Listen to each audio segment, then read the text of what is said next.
Dito guys to sa sa Barangay San Isidro, malapit sa Kinanang Matod Toda.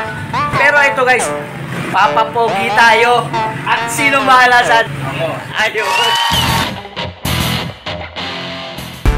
So yun, what's up guys? Nandito ngayon tayo sa sa Barbero kasi may lakad tayo bukas guys. Alam niyo na kung saan.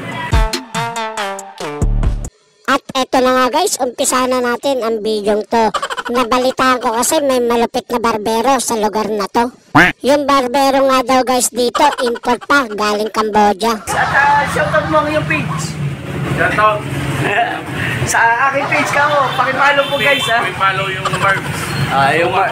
Yung Marbs nga guys, pakipalo na kanyang page. At dito lang siya sa may sa may San Isidro guys. Ha? Sa tabi ng Matod, motor, ano ba yun? Matod. Lasing ka na naman! Dito, INC. INC. Oh, yun. Sa kanilang para daan dito sa Matod office. Yun, sa mga Toda. Ha? Pero ito guys, papapogi tayo. At sino bahala sa atin?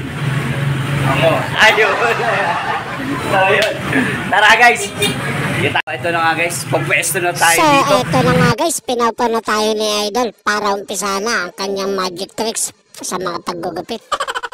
Ginamitan ko na rin pala guys ito ng magic tricks natin, ang time-lapse. Habang kasi naggagupit siya dito, nagkwentuhan pa kami tungkol sa kanyang mga customer dito kung paano niya binubudol ang mga ito.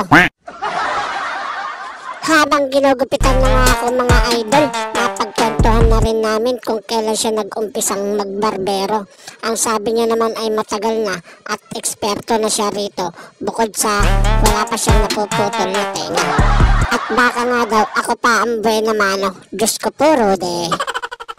Huwag naman sana idol at may lakad pa ako bukas. Sa sobrang galing nga mga idol, sa haba ng aming napagkwentuhan ay hindi ko napansin tapos na pala siyang naggupit. A few moments later.